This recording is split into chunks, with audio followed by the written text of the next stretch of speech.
મેઘરાજા જે છે તે વડોદરા વાસીઓ પર કોપાયમાન થયા હોય તેમ લાગી રહ્યું છે, કારણ કે ભારે પવન સાથે જે ધોધમાર વરસાદ જે છે તે વડોદરા શહેરમાં વરસી રહ્યો છે। સીધા દ્રશ્યો તમને બતાવવાનો પ્રયત્ન કરીશું। આ ન્યૂ વીઆઈપી રોડ છે ને ન્યૂ વીઆઈપી રોડ પર જળબંબાકારની સ્થિતિ જે છે તે સર્જાય છે।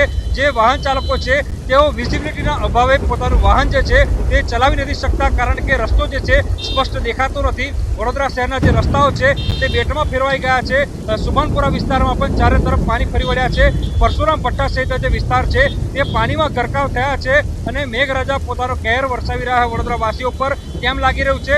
વિશ્વામિત્રી નદીની સપાટી જે છે તે ભયજનક સપાટી વટાવવાની તૈયારીમાં છે। એટલે ચોક્કસથી વાત કરીએ તો આજે મેઘો વરસી રહ્યો છે તે વડોદરા વાસીઓને રોવાવે તેવા પ્રકારની પરિસ્થિતિનું નિર્માણ જે છે તે વડોદરા શહેરમાં થયું છે। વડોદરા શહેરની વાત થઈ, જિલ્લામાં પણ વાત કરીએ તો સાવલીમાં જે છે તે તળાવ ઓવરફ્લો થયું છે। વાઘોડિયાની તમામ સોસાયટીઓમાં પાણી ફરી વળ્યા છે। ડભોઈ, ચાણોદ સહિતના જે અલગ અલગ તાલુકા છે ત્યાં જે નાગરિકો છે તે વરસાદને કારણે હેરાન પરેશાન થઈ ગયા છે। અને અત્યારે તમે દ્રશ્યો જોયા કે ન્યૂ વીઆઈપી રોડ પર જળબંબાકારની સ્થિતિ જોવા મળી રહી છે। દૂર દૂર સુધી જોઈ શકાય છે કે જાણે નદી વહેતી હોય અને દરિયો હોય તે પ્રકારની પરિસ્થિતિ છે। આ તમે જોઈ રહ્યા છો કે ભારે પવનના કારણે જે રસ્તાઓ છે તેનું વહેણ જે છે તે જોવા મળી રહ્યું છે અને દરિયાની જેમ મોજા જે છે તે વડોદરા શહેરના રસ્તા પર ઉછળતા હોય કેમ લાગી રહ્યું છે। ન્યૂઝ 18 ગુજરાતી તમામ દર્શકોને અપીલ કરે છે કે નીચાણવાળા વિસ્તારમાં હજી પણ જો કોઈ લોકો રહેતા હોય તો તેઓ વહેલી તકે પોતાનું ઘર જે છે તે ખાલી કરી દે, કારણ કે હજી પણ મેઘો જે છે તે પોતાનો કહેર વરસાવવાનો છે। અને જે સોસાયટી વિસ્તારના લોકો છે કે જેઓ વરસાદી પાણી જોવા માટે ઘરની બહાર નીકળી રહ્યા છે તેમને તો ખાસ અપીલ છે કે મહેરબાની કરીને પોતાના ઘરની બહાર વરસાદી પાણી જોવા માટે ન નીકળતા, કારણ કે જો તમે પોતાના ઘરની બહાર નીકળ્યા તો વડોદરા શહેરમાં એ હદે વરસાદ વરસ્યો છે કે તમે અટવાઈ જશો। એટલે જે લોકો સોસાયટી વિસ્તારમાં રહી રહ્યા છે તેઓ પોતાના ઘરમાં જ રહે અને સુરક્ષિત રહે તેવી અપીલ જે છે તે ન્યૂઝ 18 ગુજરાતી ટીમ છે તે તમામ દર્શકોને કરી રહી છે। હાર્દિક દીક્ષિત, ન્યૂઝ 18 ગુજરાતી, વડોદરા। વડોદરાના વાઘોડિયા રોડ પરના રહેણાંક વિસ્તારમાં ભારે વરસાદના કારણે દરેક રસ્તાઓ ડૂબી ગયા છે। કમર સુધીના પાણી ભરાતા લોકોને ભારે હાલાકી પહોંચી રહી છે।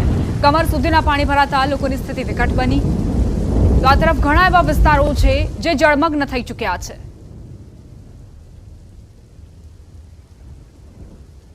વડોદરાનો રહેણાંક વિસ્તાર જે કમર સુધીના પાણીના કારણે જળમાં ગરકાવ થઈ ચૂક્યો છે। આજે જન્માષ્ટમી છે, પરંતુ વડોદરાના લોકો માટે જાણે કે જળાષ્ટમી હોય તે પ્રકારની સ્થિતિ।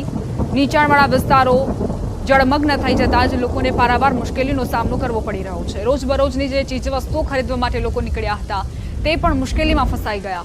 અધવચ્ચે જે વાહનો ખોટકાતા લોકોને વાહનો રસ્તાની વચ્ચે મૂકીને પોતાના ઘરે ચાલીને જવાનો વારો આવ્યો છે। જો આપ કોઈ નીચાણવાળા વિસ્તારમાં હો તો સુરક્ષિત સ્થાને જવા માટે ન્યૂઝ 18 ગુજરાતી અપીલ કરે છે।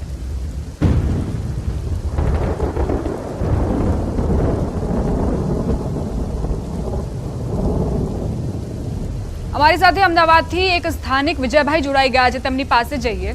વિજયભાઈ, અત્યારે તમને શું મુશ્કેલીઓ નજરે પડે છે અમદાવાદમાં? અત્યારે અમારે જન્માષ્ટમીની પૂરી તૈયારીઓ કરી રહ્યા છીએ, ત્યારે આ સતત 4 કલાકથી પડતો વરસાદ એ અમને ખૂબ જ તકલીફ આપી રહ્યો છે।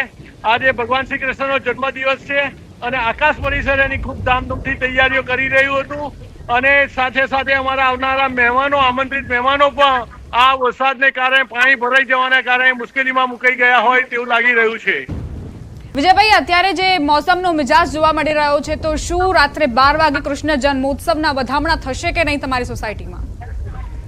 ભગવાન શ્રી કૃષ્ણને અમે એ જ પ્રાર્થના કરીએ છીએ કે આજે આપનો જન્મદિવસ છે, અમે આપનો જન્મદિવસ ખૂબ સારામાં સારી રીતે ઉજવી શકીએ તેવી અમારી ઉપર કૃપા કરો। અને રાત્રે અમારી પૂરી તૈયારીઓ છે કે જો વરસાદ પણ વરસશે તે છતાં પણ અમે આ જન્માષ્ટમી ઉજવવા તૈયાર છીએ અને ભગવાન પણ સાથ આપશે। વિજયભાઈ, ત્યાં પાણીના દ્રશ્યો પણ દર્શાવજો।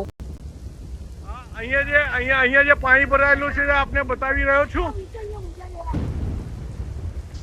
આપ જોઈ રહ્યા છે આ રિક્ષાની અંદર પણ પાણી ઘૂસી ગયું છે, આ દુકાનના પગથિયાઓ સુધી ઉપર પાણી ચડી ગયું છે।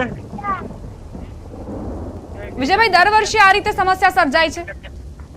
હા, અમારા વિસ્તારમાં છેલ્લા 4 વર્ષથી આ પ્રશ્ન, આ સમસ્યા બહુ ગંભીર રીતે છે। અહીંયા સ્ટ્રોમ લાઈન, ડ્રેનેજ લાઈન નાખવાનું કામ કરેલું પણ એ પણ ફેલ ગઈ છે। વિજયભાઈ, આભાર તમારો મારી સાથે વાતચીત માટે। તો અમદાવાદમાં સ્થાનિક વિજયભાઈ જેઓ જણાવી રહ્યા હતા કે ચાણક્યપુરીમાં 4 વર્ષથી આ જ સમસ્યા છે, આ જ સ્થિતિનું પુનરાવર્તન થાય છે। અધિકારીઓના ભલે મોટા મોટા વચનો હોય, મોટા મોટા દાવાઓ હોય, હકીકત તમે ન્યૂઝ 18 ગુજરાતીની ટેલિવિઝન સ્ક્રીન પર જોઈ રહ્યા છો। અમદાવાદ જ્યાં સામાન્ય વરસાદમાં જ રસ્તાઓ જળમગ્ન થઈ જતા હોય છે, 2 દિવસથી તો સાંભેલાધાર વરસાદ વરસી રહ્યો છે। ગઈકાલે સવારથી જ આ મુશળધાર વરસાદની શરૂઆત થઈ ગઈ હતી અને આજે જે વરસાદ વરસ્યો, આજે જે મેઘરાજાએ ધોધમાર બેટિંગ કરી છે, તે બાદ રાજમાર્ગો પાણીમાં ગરકાવ થઈ ચૂક્યા છે। રહેણાંક વિસ્તારો પાણીમાં ગરકાવ છે। પાણીના નિકાલની કોઈ વ્યવસ્થા નથી। હા, 1-2 કર્મચારીઓ જોવા મળે છે એએમસીના, જે ગટરના ઢાંકણા ખોલીને પાણીના નિકાલ માટેની વ્યવસ્થા કરી રહ્યા હોય, પરંતુ તે પૂરતી નથી। જ્યારે તમે કરોડોની ફાળવણી કરો છો પ્રી મોન્સૂન કામના ભાગરૂપે, તો આખરે જાય છે ક્યાં? કેમ અમદાવાદના રસ્તાઓ સામાન્ય વરસાદમાં પણ ડૂબે છે અને અનરાધાર વરસાદમાં પણ ડૂબે છે? અમદાવાદની અલગ અલગ તસવીરો જુઓ, પરિસ્થિતિ અને મુશ્કેલીઓ બિલકુલ એક જ જેવી છે। હજુ સાંજ પડશે અને વર્કિંગ ડે હોય, કારણ કે જન્માષ્ટમી છે એટલે રજા છે, પરંતુ જો વર્કિંગ ડે હોય તો આપ અંદાજ લગાવી શકો છો કે અમદાવાદીઓના હાલ કેટલા બેહાલ થઈ ગયા હોત। સવારે પણ વરસાદ હતો અને બની શકે કે સાંજે પણ વરસાદ હોય તો ટ્રાફિક જામના કારણે લોકો કલાકો સુધી ફસાયેલા રહ્યા હોત, પરંતુ અધિકારીઓને શું છે? તેમને તો એસીના ચેમ્બરમાં બેસીને અને માત્ર ઓર્ડર કરવા છે, સીસીટીવી ફૂટેજ જોવા છે, સીસીટીવીથી મોનિટરિંગ કરવું છે, કામ નથી કરવું। પ્રી મોન્સૂન પણ કામ નહોતું થતું અને હવે વરસાદ આવ્યો છે તો પણ કામ નથી થતું। આખરે કરવું શું છે અધિકારીઓને તે સમજાતું નથી। આખા અમદાવાદમાં અંધારપટ છવાઈ ચૂક્યો છે, આકાશમાં કાળા ડિબાંગ વાદળો છે અને જે સ્થિતિ, જે વાતાવરણ અત્યારે બની રહ્યું છે તેને જોતા એવું કહી શકીએ કે રાત સુધી આ જ પ્રમાણે વરસાદ વરસે। અનેક સોસાયટીઓ એવી છે જ્યાં આયોજન કરવામાં આવ્યું છે કે વાલાના વધામણા કરીશું, ભગવાન કૃષ્ણનો જન્મોત્સવ છે, રાસેશ્વર આવશે અને તેમને લાડ લડાવીશું, પરંતુ થયું શું? એક તો પ્રકૃતિ, મોસમનો મિજાજ જે છે તે તો આક્રમક છે જ, બીજી તરફ અધિકારીઓની નિષ્ક્રિયતા, જેના કારણે અમદાવાદીઓને માર સહન કરવાનો વારો આવ્યો છે। રોડ રસ્તા જળમગ્ન થઈ ગયા છે। સતત અપીલ કરવામાં આવી રહી છે કે પોતાની ઘરની અંદર જ રહો, બહાર ન નીકળો, કારણ કે બહાર નીકળશો તો આ પાણીમાંથી પસાર થવું પડશે, તમારા વાહનો ખોટકાશે અલગ, તમે કોઈ અકસ્માતનો ભોગ પણ બની શકો છો, કારણ કે રોડ રસ્તાની ખરાબ દયનીય સ્થિતિ છે। ક્યાંક ગટરના ઢાંકણા ખુલ્લા છે, ક્યાંક ખાડાઓનું સામ્રાજ્ય છે અને આ પાણીમાંથી તો તમને ખાડાઓ પણ નહીં દેખાય અને અકસ્માત સર્જાશે તો તમારા હાડકા ભાંગશે। એએમસીના અધિકારીઓના પેટનું પાણી પણ નહીં હલે। અમારા સંવાદદાતા પ્રણવ પટેલ લાઈવ જોડાઈ ગયા છે। પ્રણવ, આપ કયા વિસ્તારમાં છો અને ત્યાં શું મુશ્કેલીઓ તમને નજરે પડી? પહોંચી છે સૌથી પોશ વિસ્તાર ગણાતા એ વિસ્તારમાં, ને હું આપણે દ્રશ્યો બતાવું, કદાચ વિચલિત કરશે, કારણ કે જે રીતે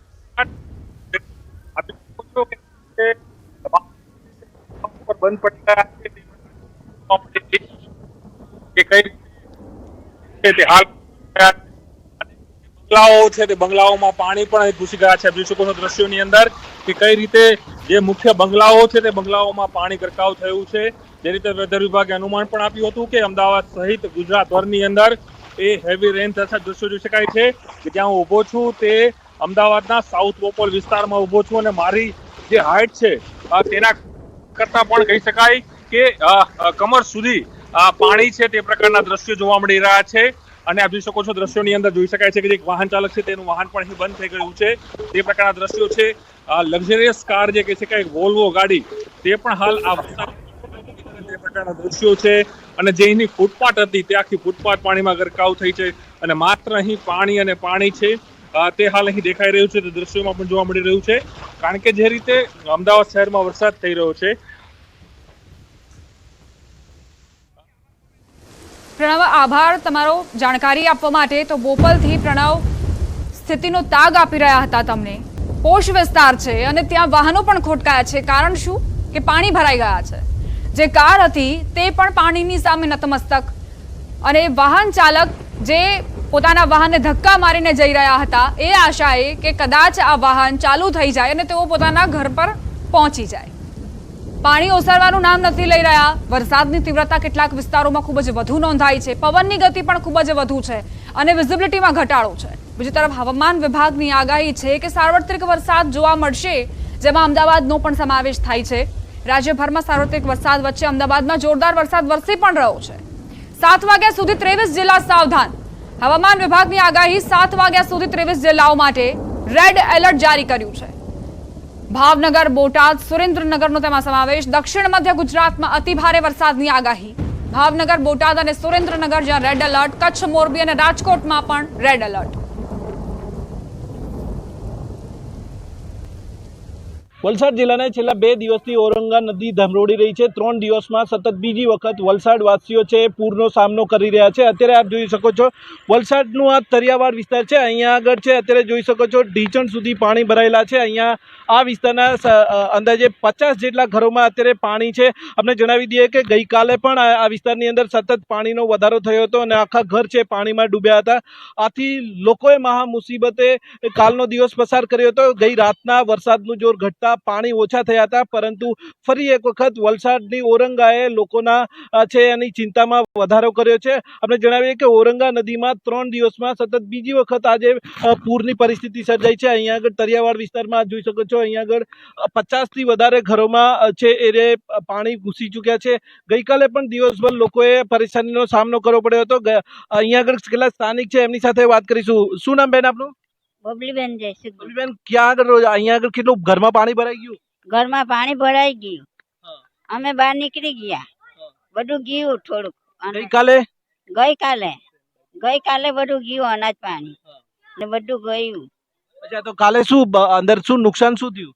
નુકસાનીમાં વાસણ ગયા, બધું અનાજ ગયું થોડુંક. કાકેશભાઈ, શું પરિસ્થિતિ શું છે અત્યારે? પરિસ્થિતિ બહુ ગંભીર છે હમણાં અહીંયા, કેમ કે 2 દિવસથી એટલા હેરાન થાય છે. રાતના પણ લાઇટ નથી, પાવર નથી ને ખાવાનું પણ કંઈ મળતું નથી. કોઈ મેમ્બર પણ ખાવાનું આપવા આવતું નથી. 2 દિવસથી સતત અમે હેરાન થઈ રહ્યા છે. રાત દિવસ કોઈ પૂછવા આવતું નથી, સરકાર બી પૂછવા નથી આવતી. અનાજ પાણીથી બધું માંડીને બધું નુકસાન થતું છે અમારું. 3 દિવસમાં બીજી વાર છે આવું? હા, 3 વારમાં બીજી વાર થયું છે. રાતના ઊંઘ પણ નથી આવતી અમને. કાલે કેટલું પાણી હતું? કાલે આટલું કમર સુધી પાણી હતું ઘરમાં. જનાવર આવે, કોઈ આવતું નથી જોવા માટે. આજે પાછું વધ્યું? હા, હવે આવતું છે, વધતું છે પાણી. હવે કોઈ હજુ પૂછવા નથી આવ્યું હજુ. ગઈકાલે જમવાનું શું કર્યું આ વિસ્તારમાં? જમવાનું તો આ પાછળના મોલ્લાવાળા છે તે અમને આપી જાય, ફાસ્ટ ફૂડ આપી જાય ખાવા માટે. તેનાથી ચલાવીને તો કઈ પાર્લેજી બિસ્કિટ ને ચાયથી ચલાવ્યા કરીએ, બીજું કઈ આવે નહીં. કેમ કે બધાના ચૂલા પણ હમણાં બંધ છે, કેમ કે ગેસ ને પાવર. તમારું નામ શું? હલાભાઈ સુક્કરભાઈ. ભાઈ, તમારું ઘર ક્યાં? આટલું આજ સાંભે કેટલું પાણી ભરાયેલું? આટલું પાણી ખરું.